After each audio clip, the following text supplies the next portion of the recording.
This is Democracy Now!, democracynow.org, The War and Peace Report. I'm Amy Goodman with Nermeen Sheikh, with part two of our discussion about a remarkable new film that is coming out this weekend. As the Me Too movement's inspired women and men around the world to come forward with their stories of sexual abuse, harassment, assault, we turn to this new film that is a dramatic narrative film, a narrative memoir about a woman's own reckoning with childhood sexual abuse. And it is written and directed by the woman who experienced the abuse, Jennifer Fox.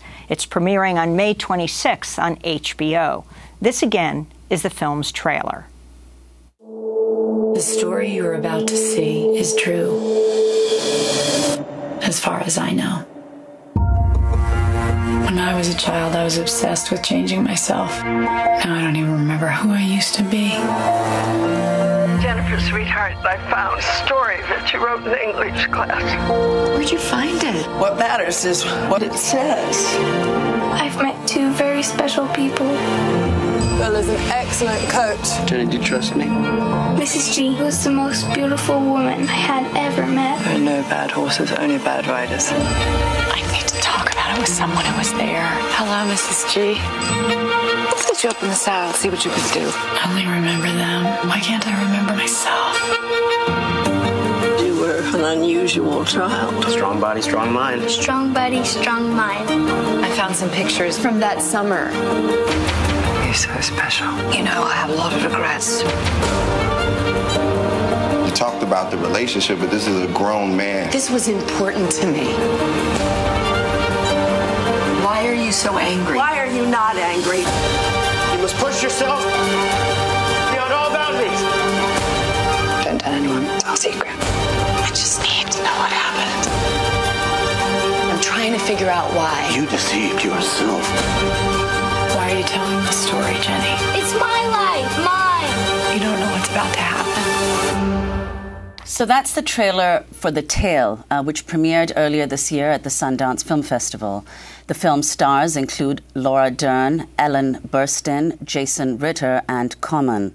The film received rave reviews, with The Guardian calling it, quote, a stunning sexual abuse drama and the mother of all Me Too movies.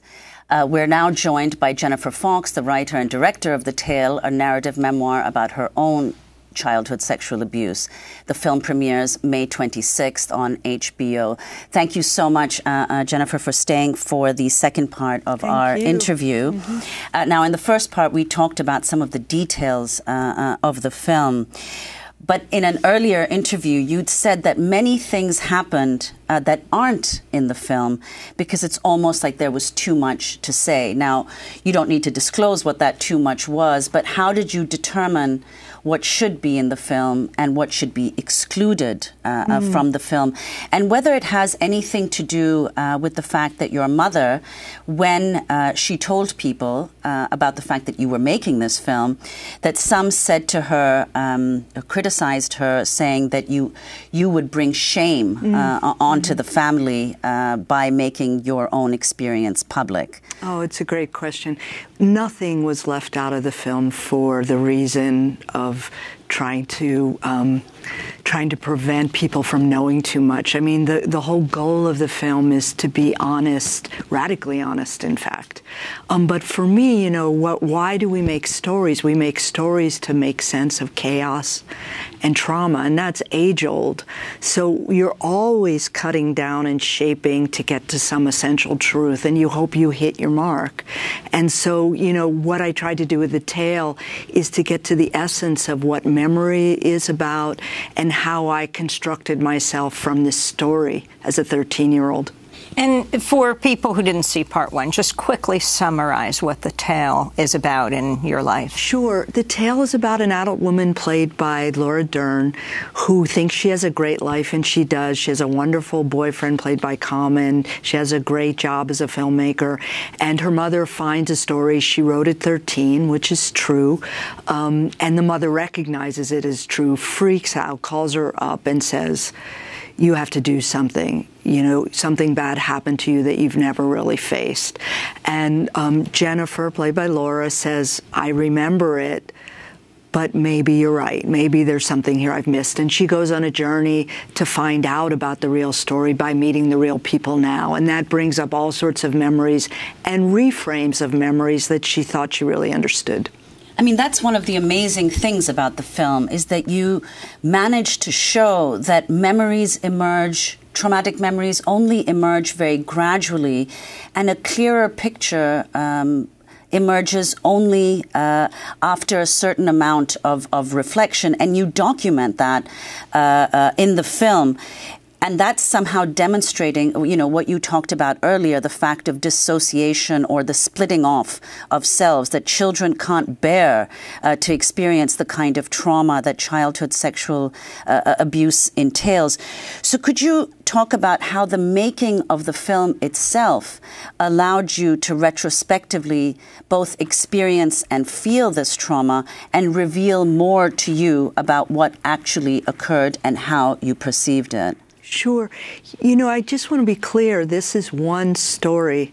Child sexual abuse, trauma, comes in many different varieties, so I don't want to say my story is everyone's story. In my case, I chose it's not that I forgot any of the bad. I could recall it in a heartbeat, but I saw it as overwhelmingly positive, that these people actually gave me importance and loved me at a moment. These are your coaches, a woman and a man, the woman facilitating you as bait for the man. You and my mother would agree perfectly. I didn't see it like that as a child. As an adult, I do see it like that, of course. Mm-hmm. Following up on how you frame this dramatic narrative that makes it so unusual is all the different voices in the film, how you go back and forth. You have your child self talking to your older self. That's Isabel Nelise talking to Laura Dern. You have Laura Dern talking to herself, remembering back your mother as a younger person, as an older person. Explain how you did this and why you switched all these voices. Well, the whole goal of the film and in the writing of the film was to understand how the mind works. And the first thing that was really shocking as I was writing the script was to discover that I thought I was the same person now as I was at 13. And in fact, at one moment I realized, no, I'm not. I have changed. I am an adult now. And I don't even know who that 13-year-old was. And that gave me the idea that, well, how am I going to know her? I'm going to investigate her. And so I created these fantasy scenes where the adult self, played by Laura Dern, actually talks to her younger self, played by Isabel Nelise. I mean, that's the thing. So in the film, you give a very uncommon account, although, of course, it's the experience of, I would imagine, most people, and not just those who survive child sexual abuse, but any kind of traumatic experience. Exactly. That memory is a much more complicated thing than people generally understand. They say, oh, this happened to you, so of course you must remember that this happened to you. But it's not quite like that. And your film does such a brilliant job at showing the kind of snippets of images, of conversations that emerge as you reflect on this. Could you talk a little bit more about that? Sure. I mean, I was trying to represent the way the mind works. And we are all living in our minds in multiple times. You're here now, but you're also have a flash of a memory in the past. You think about the future. All of this is happening simultaneously inside of you. And so the film is trying to open up this inner world of the mind and show it as it's playing in real time. It's really interesting. The other discovery was, oh my God, that child I was created me now, because she was so fierce and she was so determined to survive and to be a winner and to be a hero that she was like, I'm going to take this as this is going to be my badge of honor, and I'm going to go out in the world and do great things because I'm a hero. And she literally created me without me as an adult realizing, oh, I owe her everything. Well, in fact, you were heroic because, I mean, in many different ways, but also, and most strikingly, that you put an end to it. I mean, you're a 13-year-old girl. This man is almost 40 years old. And in fact, you feel that he loves you and indeed that you love him. Yeah, yes, all of that is true. But also, I think we have to remember that young girls and boys, but I'm talking about girls now, have agency and thoughts and desires and feelings that when we become adults, we tend to forget and squash and think, oh, no, I was just this little gray thing. But no, I thought I knew what I was doing. What I didn't have was experience. And that's why we need adults to protect children. Not because they don't know what they're doing, but because they don't have experience to read a situation. And I want to talk about how parents, how teachers can intervene, but I want to ask another question. When you decide to end this, and I don't know if this is in fact in your real life, when you end this relationship, some might call it ongoing rape or sexual abuse with this man, this famous athlete, and you're 13 years old calling him. It's after he has asked you to join a foursome. Mm-hmm. He, the other coach, Mrs. G, and another young woman who's also a child. She's a teenager. She's under 18. She's like 17. I think she was 18. She was 18 yes. At that time. Mm-hmm. But the critical point in that is you realize there's someone else then. You're not the only one. A good point. And you start to get physically sick. Mm-hmm. Explain that and go beyond that. It's not only her, Iris Rose, the two-flower name, but, and so often is the case with sexual predators, it turns out there are probably many, many, many other little girls that were his special ones. You know, I just want to be clear. There are many different kinds of perpetrators, and there are also crimes of opportunity. And we don't know how many children, or even if there were other children, that the real Bill preyed upon. What we do know is that he was sleeping with me, a college student, and an adult woman at the same time. So it could be that there were many other college students because he had access to them because he was a college coach. So let's not clump.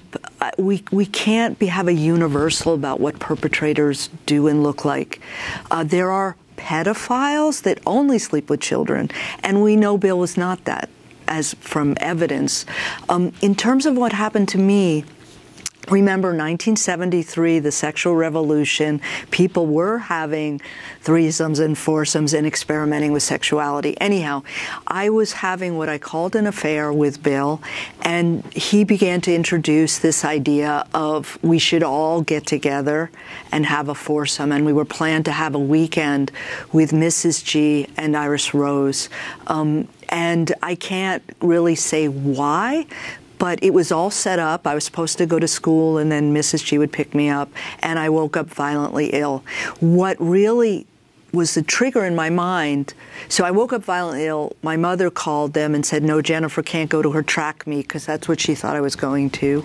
And 2 hours later, I basically, I took a nap, and I was fine. And it was like this big red light went off in my head, like, this is your body telling you that you can't go forward. I don't think I had a lot of, like, judgment about it. It was just like, okay, I've hit the end of the line of this experiment, and it's enough. And so later on that night, I called him up and said, I don't want to see you anymore. But do you think this awareness that he was having a relationship, you knew about Mrs. G, but there's now another woman. Mm-hmm. It's not just this special relationship. And also, interestingly, when Laura Dern meets Iris Rose as an adult, when she tells her that she was with Bill as a young person, I wonder if it wasn't only the shock of saying, but you were so little, when Iris Rose looked at her and said, but you were only 13 then, but also, oh, he had someone else. She, too, that awareness that you were a part of this. I do think, Amy, you're right, that this idea was so important to me that I was special, and it was really helping me a lot because I felt like this invisible kid. I was the kid, that no boy would look at. I was the kid that was bad at basketball. I was the kid, I was, the one nobody wanted to sit with in the lunchroom kind of thing. And, many young girls experience these feelings. So here was this great man and woman who was giving me all this attention, And I do think as the circle widened, it became like, whoa, I guess I'm not that special. But I did know about them. He told me that he was having an affair with Mrs. G, and he told me that he was having an affair with Iris. So I think it was something else. It was like I already was involved in this sexual activity that was over the top, more than I could tolerate. And now we were going to expand it beyond even that. You know, my body just shut down. That's the question about specialness. Mm-hmm. The fact that among the things that your memory repressed, or a repressed memory, was the absence of Iris, the other young woman. And I think that's a very important point. Now, whether, you know, that was obviously not intentional or unintentional, however one interprets it, that child sexual abuse, in many cases, obviously you're right to say that the experience is not your experience, or indeed anybody's, is not universal, that often, as you've also said, 93% of instances in which children are abused, they're abused by someone they know. Mm-hmm. And I think in many cases, children feel that they're being selected, that there is something special about them that warrants them receiving this kind of attention, whatever form that attention takes, and that they're in need somehow of being made to feel that way and feeling loved by often a person who's idealized older adult. Absolutely. I mean, you said it so well. I mean, this is what grooming is. I mean, you have an adult in the community, or even a family member, unfortunately, who begins to give someone special attention. And grooming is a slow ease into their world and consciousness, where the child feels taken care of, loved, better than given special favors.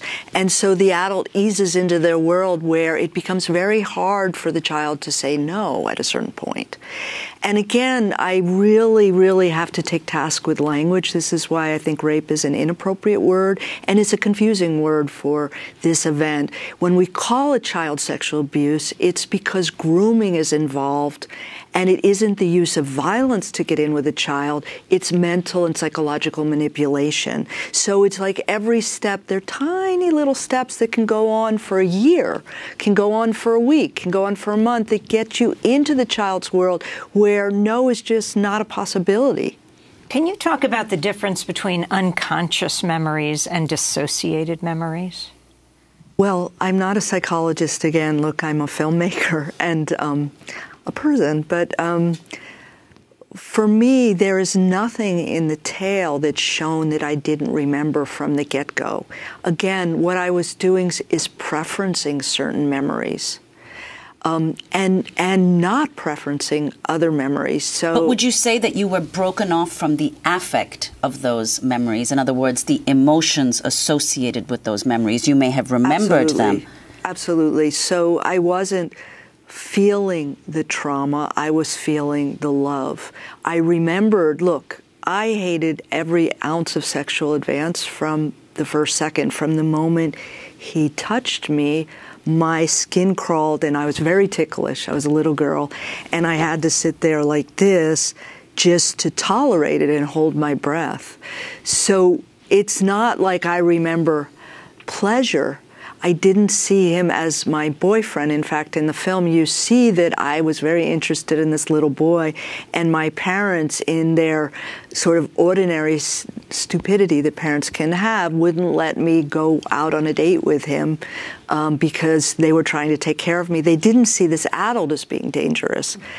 That I saw other children as boyfriends. I saw him as an adult giving me attention that I was tolerating to get this other result, which was love. We're talking to Jennifer Fox, who's the writer and director of a remarkable new HBO film, a dramatic feature film called The Tale. You've just released a website along with The Tale. And I'd like you to talk about what you think now, upon reflection, teachers, I mean, this whole thing is based on this essay you wrote called The Tale, and teacher said, you know, you're so well-adjusted, this couldn't have happened to you. It was your own essay. Right. What teachers can do to intervene, what parents can do. Well, we're trying to create a huge outreach effort to help people use the film and to provide resources for people watching the film if they need to call a hotline or if they need other information or support. It's thetalemovie.com. You can also reach it through HBO. What teachers and parents can do, you know, remember, I grew up, you know, I was born in 1959. My parents were 50s parents. You know, children are to be seen and not heard. So this event took place in 1973.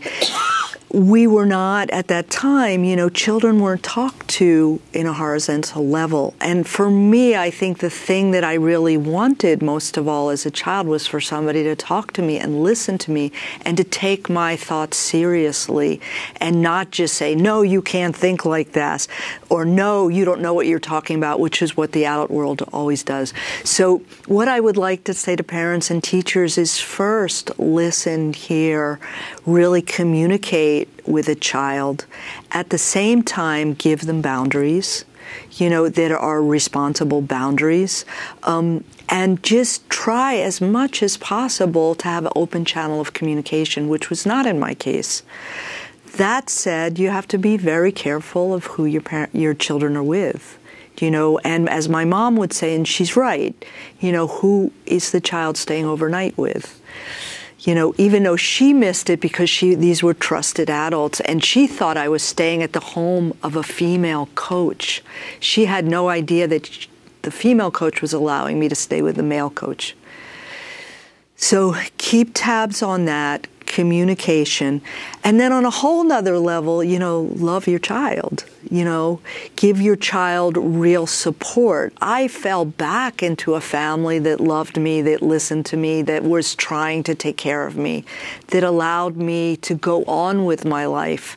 I also don't believe that parents and educators should force kids to talk about things they're not ready to talk about, because sometimes it takes years and even decades to be able to be ready to face trauma, and that is the soul saying, I can't take it yet. That's one of the crucial insights of, in fact, psychoanalysis, that you can only give an interpretation, say what's happening when you feel the person is ready to hear that interpretation. I'd like to go to one of the readings of child sexual abuse by a renowned psychoanalyst. You've said in another context, to really take care of the soul, we have to allow the truth in all its complexity and honor the contradictions. Now, this renowned psychoanalyst, Leonard Shengold, wrote a book about child sexual abuse called Soul Murder, a term he says likely had its origins in the 19th century and was used by Scandinavian playwrights Henrik Ibsen and August Strindberg. Ibsen defined the term as, quote, the destruction of the love of life in another human being. The destruction of the love of life in another human being. Could you comment on that?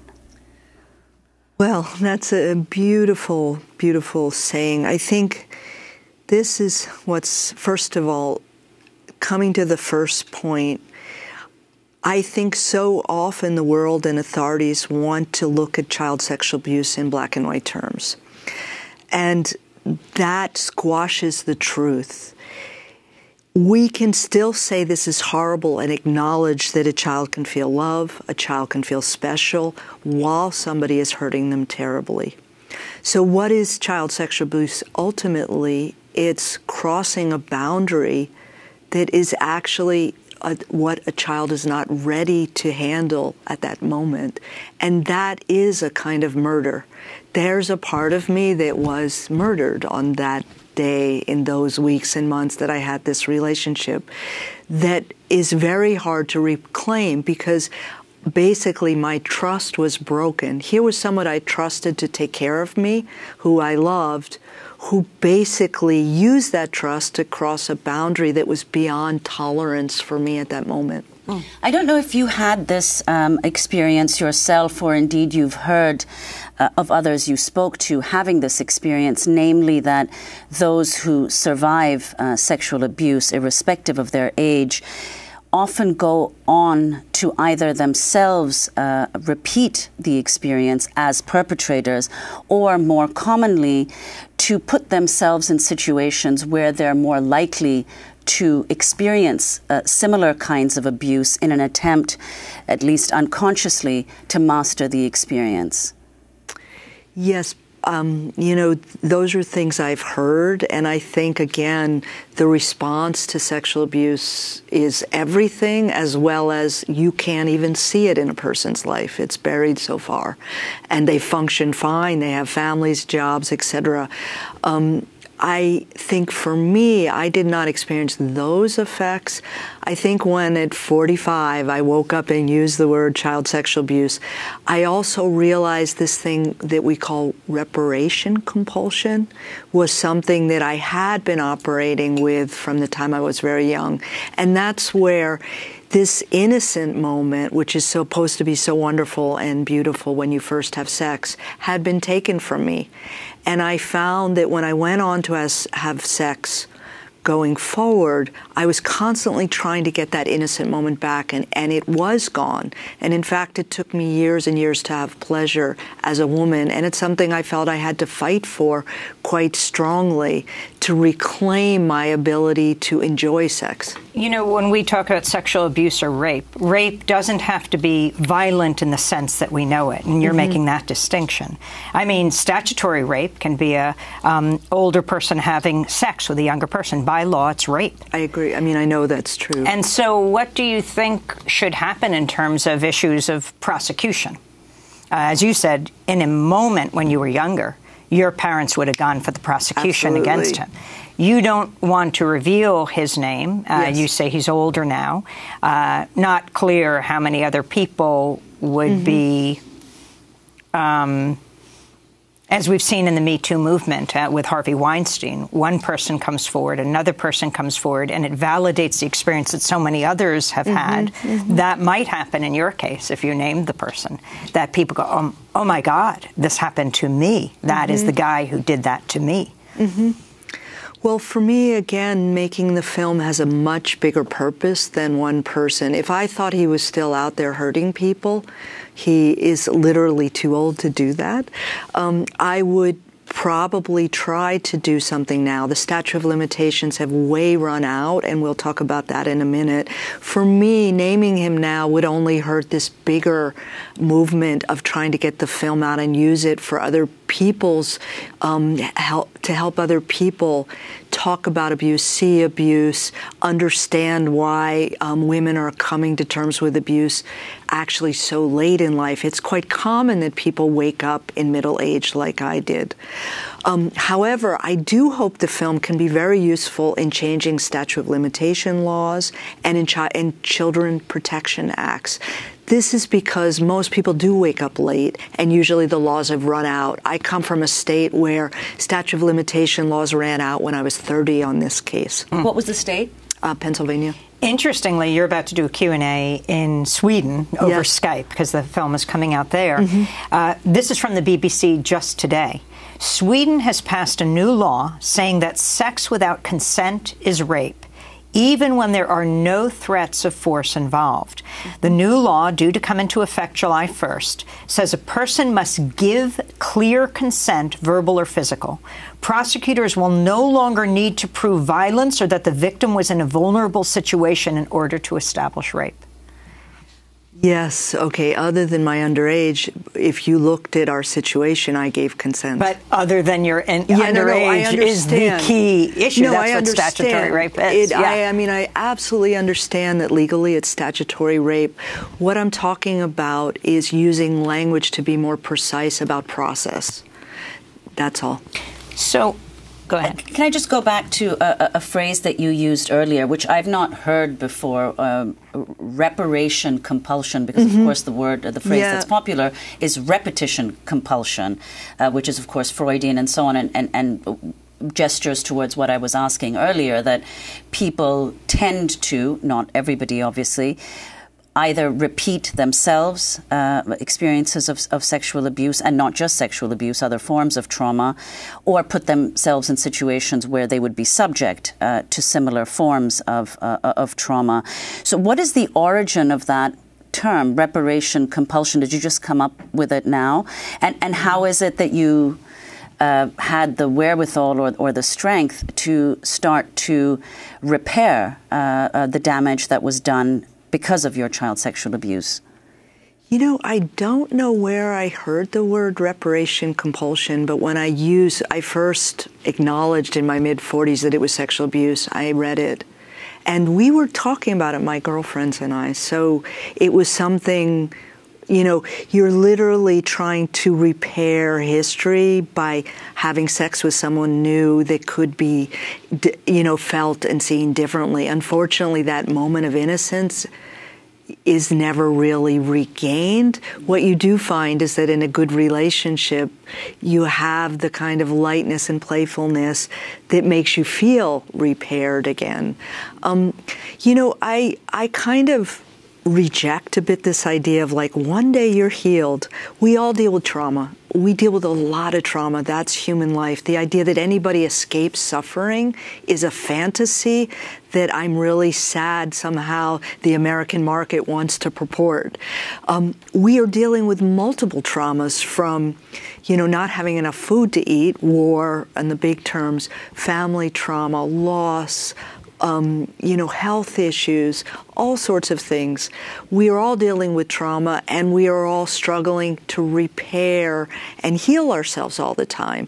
So I left this event, as well as the whole trajectory of my childhood, thinking, okay, there are things I have to do to take care of myself, to heal myself. And that's a life's work. That's not something, you know, I'm doing it now. We're doing it now in this conversation. This is a healing conversation. I'll be doing it till I die. You know, and I also think that the goal is to become better and better as a human being. Jennifer Fox, can you talk about getting in touch with Bill? Both you personally, what that meant, and how you show that in the film. But maybe there are two different ways of doing it. Well, remember, I not only got in touch with Bill, I got in touch with the real Mrs. G. So, who I met, Mrs. G, I met many times, and some of the scenes of the film are edited versions of what actually happened when I met her, because the film is based on a lot of transcripts. The real Bill, I called originally, and we talked several times, but I found that, you know, not brutally, but he just was very expertly avoiding my desire to meet him. And this went on for like 2 years. And at the end of 2 years, I was like, oh my God, this man is never going to meet me. And I got so furious that I wrote the final scene, which was sort of based on some of the dialogue we had had together on the phone, and my fantasy of what would happen if I met him. It was also based on me looking him up on the web and seeing that he'd been feted many times and gotten many awards. And so I sort of constructed this for coaching and his effect in the community and all the good things he had done. I mean, the irony is, and this is also where we have to see life more complexly, is people can do good things and bad things simultaneously. And that's the hard thing to put together. So when Laura Dern, who plays you, when she confronts Bill, did this resolve things for you? Was it a kind of catharsis? And did Laura herself, the actress, riff off of the transcript when she was confronting him? Because here she is, and I just saw her in a video before one of your premieres here in New York, talking about this Me Too moment. And she's deeply involved in films that, although this is the deepest one that goes to this issue right now. So she addressed this issue. I think what we're calling the confrontation scene in the film is really driven more by, I want to know why. I want to know why me. What did you see in this little girl that looked like a 9-year-old boy? And what is in you that would drive you to desire that.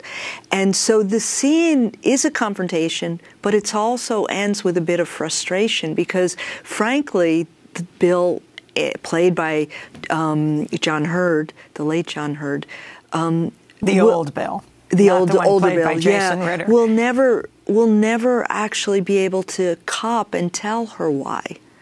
And that's really sad to me because I would like to have this frank conversation with the real Bill where he talks about his desire and his compulsion as honestly as I talk about, what my desire when I was 13 to be seen and heard. Like, let's talk about and understand why men and sometimes women hurt children. How and why does this happen? Because for me, anything you can understand is helpful to prevention. One of the most useful correctives that you provide and that you just articulated again earlier is about the enduring experience or presence of a traumatic experience, the feeling of a traumatic experience. Because it's really remarkable that our language is totally suffused with the sense that things disappear, right? People say, oh, get over it. Right. That was in the past and you have to be, that was then, this is now. Right. You must be over it by now. How do you understand that impulse? And despite people's own experiences, the insistence that something is in the past and no longer relevant?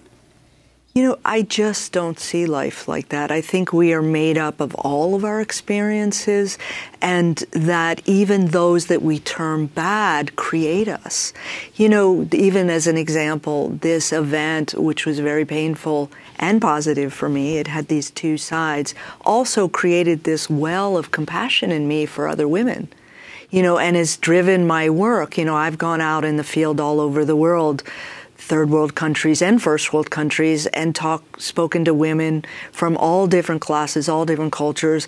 And when we speak, I know something in them and they know something in me that is similar. Now, maybe if I hadn't had this suffering, I would be beyond that and would never understand. So everything that we go through makes us. And I think it's very damaging to the mind to say, that's bad, I don't want that.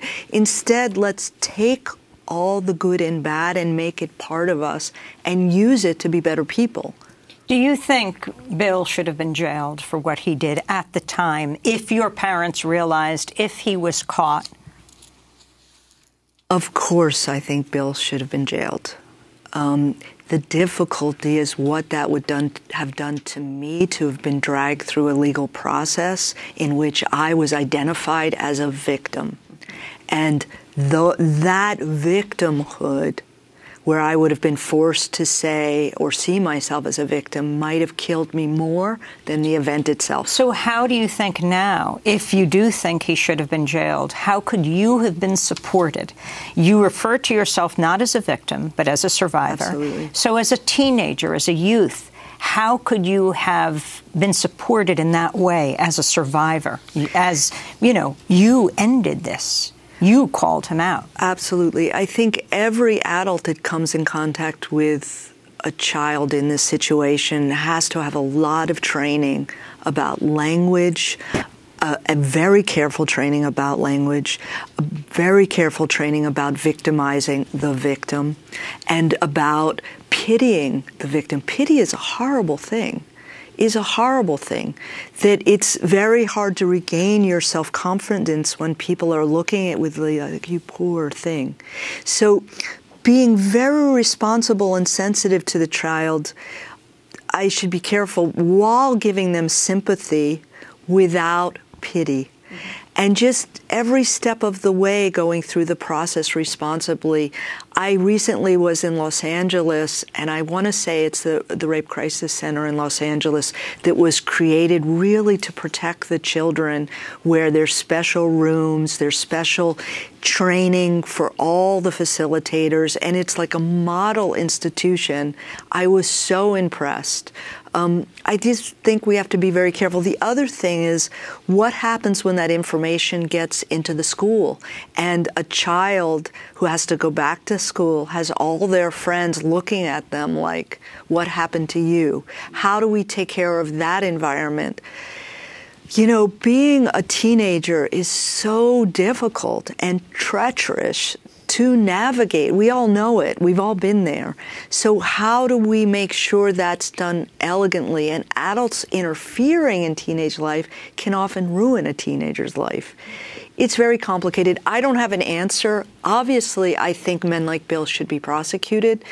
But let's think much deeper about how we take care of the children going through this. When you showed this film several times, you had psychologists in the wings. You would say, here's Dr. Ken Feiner, here's Dr. Jill Gentile. Absolutely. If anyone wants to talk to them after. And people go up to them after. People in the Q&A speak to you and talk about their own sexual experiences, their own rape experiences, sexual abuse experiences, harassment experiences. How are you dealing with this as a survivor yourself? There is so much that will be heaped on you. And what do you think is the role of psychologists in helping people navigate this? You know, by telling the story and this commitment to kind of what I would call radical honesty, which has been a commitment in my work even before this film, if you see Flying, Confessions of a Free Woman, that was the first step to, okay, what does honesty do? How does honesty heal people? But with the tale, for me, you know, it's really my offering to the world to say, I can tell my story and this complexly, you can too. We can tolerate these tellings. And by telling our stories in this way, it helps heal. So I'm basically here to support and to provide witness to other people's stories. When we were in Sundance, sometimes I say it was like a religious experience after the film because people were standing up and testifying and talking. And by the way, not just women, many, many men came up to me and said, that is my story, leading me to think that men and boys underreport far greater than even girls do. You talked about the importance of language several times in the course of the first part of this interview and then again. So first, what do you think the word survivor conveys that the word victim does not? And does survivor contain within it the capacity or the presence of empathy as against pity? And then what you just said right now, that your film and talking about your experience as you have in the film and in all of these screenings of the film, that honesty can heal people. Do you think people are consciously dishonest about experiences they've had, and is honesty a choice? I absolutely think honesty is a choice. And honesty is a funny word because you can think I thought I was being honest with myself when I thought this was a relationship, and I thought I was honest with myself when I realized it was sexual abuse. So honesty is what you can tolerate. Yeah. I personally wouldn't push anybody to go further than they're capable of at any given moment. Sometimes, you know, making slight interventions to help somebody flip a narrative can be useful if they're willing for you to enter their personal space. I think that, you know, what I can do, because I have been through this journey, is often offer this very complex narrative so that other people can say, oh, wow, I can share and open up to my complex narrative that is confusing, that is nuanced, that doesn't fit this black and white telling that the world wants me to put it in. And by doing that, it is healing. It is life-changing. You're working with groups like Planned Parenthood. Talk about what those kinds of organizations can do in helping convey the message of the tale. Planned Parenthood is one of our prime collaborators, as is Joyful Heart. It's on Us. We have many, many organizations that are helping, the World Childhood Fund. We have many organizations that we're working with to change and to use the film to start new dialogues. Each one has a different specialty. Planned Parenthood is great for giving parents tools to talk to their children, to talk about sexuality.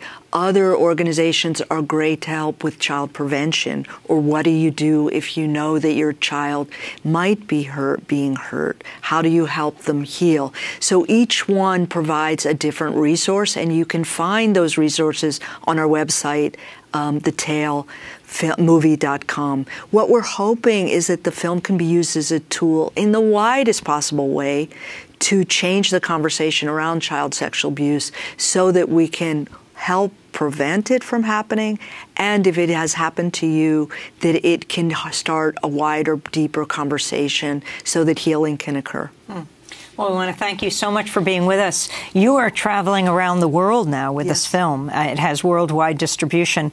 It's going to be seen in Sweden. Where else? Right now, it's going right to the UK. As soon as it airs on HBO May 26th, I fly to the UK for it to be shown in London, then Norway, then Denmark, then Germany, then Switzerland, then South Africa. But meanwhile, because HBO is everywhere, it's a fantastic network. It's simultaneously being broadcast in Canada, in Asia, and HBO will roll it out in the next 2 months on television around the world. Well, Jennifer Fox, the writer and director of The Tale, a narrative memoir, a dramatic feature that is about her own reckoning with childhood sexual abuse. It premieres in the United States on May 26th, on Saturday, on HBO. To see part one of our discussion, go to democracynow.org. I'm Amy Goodman with Nermeen Sheikh. Thanks so much for joining us.